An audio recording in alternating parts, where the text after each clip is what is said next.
नमस्कार दोस्तों, आप सभी का बहुत बहुत स्वागत है। अंतर्राष्ट्रीय महिला दिवस की आप सभी को ढेर सारी शुभकामनाएं। दोस्तों, आज मैं आपसे बिल्कुल भी इंटरनेशनल विमेंस डे की हिस्ट्री के बारे में बातचीत नहीं करूंगी। ये सब कुछ गूगल पे अवेलेबल है।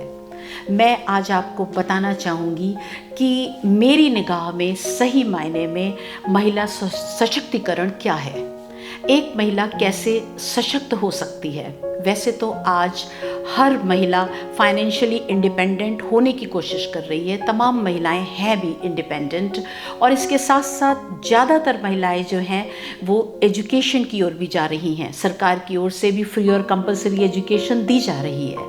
पर फिर भी क्या कोई गुंजाइश है, क्या कुछ एरियाज़ हैं जहाँ पे हम महिला को सशक्त बनाने में अपना कंट्रीब्यूशन दे सकते हैं? इस तरीके की बातचीत मैं आज आपसे करूँगी। दोस्तों, एक महिला अपने जीवन में कई पड़ाव से होकर गुजरती है और मेरा मानना है कि हर पड़ाव पर उसको सशक्त करने की ज़रूरत है और उसको सशक्त महसूस होने की ज़रूरत है कि वो सशक्त महिला है। इसकी शुरुआत अगर हम देखें तो तब होती है जब एक छोटी बच्ची का जन्म होता है या वो इस दुनिया में आती है। तो सबसे पहले हम अपनी बच्चियों का गर्मजोशी से स्वागत करें जब वो इस दुनिया में आती हैं। जिस तरीके से हम सेलिब्रेशंस बॉयज़ के लिए करते हैं उसी तरीके से हम गर्ल्स के लिए करें। उसके बाद उनका बचपन शुरू होता है। जब एक बच्ची का बचपन होता है तब वो कई सारे सवाल करती, उसके अंदर तमाम इंक्यूजिटिवनेस होती है हर चीज़ को जानने की। इसको प्रमोट करें, मोटिवेट करें, ढेर सारे सवाल उसको करने दें और आप ढेर सारे उन सवालों का जवाब दें। जो वो आत्मविश्वास उस वक्त पैदा होगा, ये बच्ची को एक परिपक्व, एक मैच्योर महिला के बनने तक ये आत्मविश्वास उसके साथ चलेगा और उसे महसूस होगा कि वो सवाल कर सकती है, वो अपनी आवाज़ उठा भी सकती है और वो डिसीजन मेकिंग में भी उसकी भागीदारी हो सकती है। इसकी शुरुआत बचपन से होगी। उसके साथ आपने देखा होगा कि आजकल हमारे समाज में एक्सप्लॉयटेशन बहुत होता है। दुनिया के सभी मुल्कों में इस तरीके की कहानियाँ आप सुनते रहते हैं। तो शुरू से ही बच्चे को गुड टच और बैड टच के बारे में जानकारी दें। मैं आपको बताना चाहूँगी कि हमारी जो बच्चों की जो किताबें जो प्राइमरी होती है उसमें हम चैप्टर भी डालते हैं गुड टच और बैड टच का। पर क्या हम अपने घरों में इस पे खुल के चर्चा करते हैं? बच्चों को समझाते हैं फ्रेंडली वे में कि वो इस टच को समझ सकें, वो समझ सकें कि उनके साथ कहीं एक्सप्लॉयटेशन तो नहीं हो रहा है। तमाम सारे केसेस सुनने को मिलते हैं कि घर के अंदर भी कई बच्चियां सेफ नहीं हैं, परिवार के सदस्यों के द्वारा भी उनका एक्सप्लॉयटेशन किया जा रहा है। इस पे भी खुल के बातचीत करें, उनको समझाएं। स्पोर्ट्स में अगर छोटा बच्चा जानना चाहता है तो कई बार हम बोल देते हैं कि अरे इस तरीके के गेम तुम्हारे लिए नहीं बने हैं, तुम नहीं खेल सकते हो। इस तरीके की बातचीत ना करें क्योंकि ये इक्वालिटी का ज़माना है, इक्वल अपॉर्चुनिटीज़ का ज़माना है। यही सही मायने में एम्पावरमेंट है। ये इक्वल अपॉर्चुनिटीज़ बॉयज़ और गर्ल्स को बराबर तरीके से मिलनी चाहिए। ये जानकारी, ये माहौल पैदा करने की ज़रूरत है। बचपन के बाद ये बच्चियां एडोलेसेंट में एंटर कर जाती हैं। हमारी अपनी बच्चियां, कई सारे टैबूज़ हमारे घरों में होते हैं जिसके बारे में चर्चा की जानी ज़रूरी है और उन टैबूज़ को हटाया जाना ज़रूरी है। जैसे पीरियड्स की समस्या जब घर में होती है तो हम उस पर हौ जैसे देखते हैं कि नो, इस पे बातचीत नहीं करनी है। क्यों? ये एक बायोलॉजिकल क्लॉक है, एक सिस्टम है, ये बायोलॉजी है जिसके बारे में खुल के बात की जानी ज़रूरी है और इसके विषय में कोई शर्म महसूस करने की ज़रूरत नहीं है। और इसकी शुरुआत घर की जो सशक्त महिला है, जो एम्पावर्ड महिला है यानी मदर, वो इसकी शुरुआत कर सकती है। वो इसको बहुत ही बोल्डली ले, बच्चों को समझाए। एडोलेसेंट में आते ही रिलेशनशिप की प्रॉब्लम भी आजकल होती है। इस पे भी बातचीत होनी ज़रूरी है। कोई टैबूज़ नहीं होनी चाहिए। ओपन टॉक, फ्रेंडली टॉक का माहौल घर पे होना चाहिए। तो हम शुरुआत से अपने बच्चे को सशक्त बनाएंगे। करियर सिलेक्शन की बात आती है एडोलेसेंट एज में।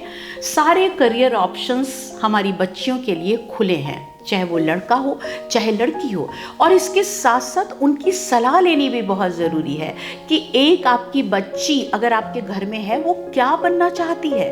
आज ठीक है, डॉक्टर तो पहले बनते थे, इंजीनियर भी बनने लगे, पर आजकल आपने देखा होगा कि बहुत से जो बहुत एजुकेटेड फैमिलीज़ हैं उनके लिए ज़्यादा उनके बच्चों के करियर ऑप्शंस होते हैं। बच्चे शेफ़ बन रही हैं, हमारी बच्चियाँ पायलट बन रही हैं, साइंटिस्ट बन रही हैं, स्पोर्ट्स में जा रही हैं। तमाम कोई भी ऐसा प्रोफेशन नहीं है जहाँ पे लड़कियाँ नहीं जा सकती हैं। उनसे बातचीत करें, उनके विचार सुने, उनको गाइड करें और उनको बताएं कि इक्वल अपॉर्चुनिटीज़ उनके लिए भी अवेलेबल हैं। फाइनेंशियल इंडिपेंडेंस का महत्व अपनी बच्चियों को बताएं इस उम्र में। उनको बताएं कि अगर आप अच्छा पढ़ेंगे, एक अच्छी नौकरी आपको मिलेगी तो उसके क्या फ़ायदे हैं, किस तरह का कॉन्फिडेंस आएगा, आप घर में अपना कंट्रीब्यूशन दे सकते हैं, देश में दे सकते हैं, और आपको एक अपनी इंडिपेंडेंट एक अच्छी लाइफ लीड करने का अवसर प्राप्त होता है। साथ साथ बच्चियों को सेल्फ डिफेंस की जानकारी ज़रूर दें, सेल्फ डिफेंस सिखाएं उनसे, क्योंकि वो अपना प्रोटेक्शन खुद महसूस करें और उसके लिए खुद वो तैयार हों कि वो अपने को प्रोटेक्ट कर सकती हैं। इसके बाद पोस्ट एडोलेसेंट बच्चा कॉलेज में चला जाता है, किसी प्रोफेशन से जुड़ जाता है, प्रोफेशनल स्टडीज़ करने लग जाता है या सामान्य स्टडी करता है। इसी दौरान उसकी मैरिज की एज भी आती है। अक्सर कई घरों में देखा गया है कि अगर अच्छा मैच मिल गया, पहले तो मैच ढूंढने की जल्दी, और अगर अच्छा मिल गया तो कई बार ऐसे रिश्ते भी आते हैं जिनकी एक जो पॉइंट होता है कि लड़की नौकरी नहीं करेगी। इस वक्त एक आवाज़ उठाने की ज़रूरत है, बच्ची की आवाज़ सुनने की ज़रूरत है कि वो क्या चाहती है। मैरिज का मतलब ये कदापि नहीं है कि आपकी अपनी ज़िंदगी ख़त्म हो गई।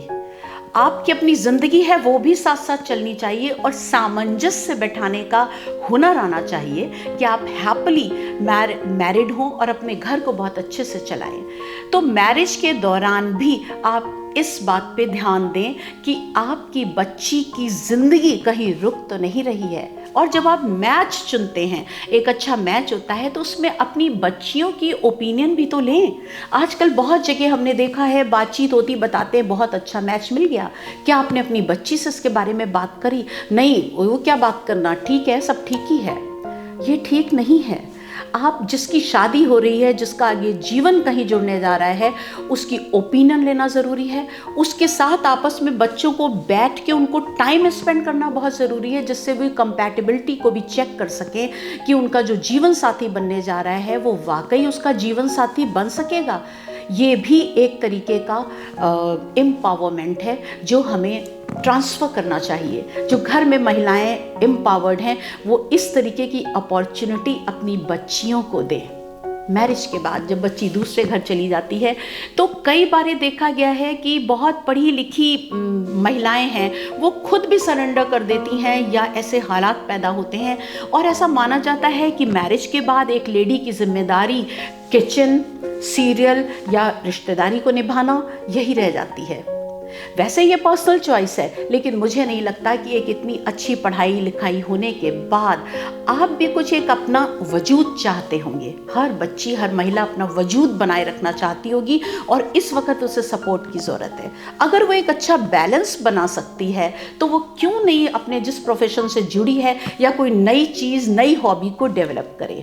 यहाँ पे भी हमें सपोर्ट की ज़रूरत होगी। उन सभी बच्चियों को, वो आने वाली बच्चियाँ जो हमारे घरों में आती हैं, जो मदर्स इन लॉ हैं, जो मदर्स हैं, या कोई भी सशक्त महिला है, इस तरीके से अपनी आने वाली बच्चियों को और सशक्त बनाएं।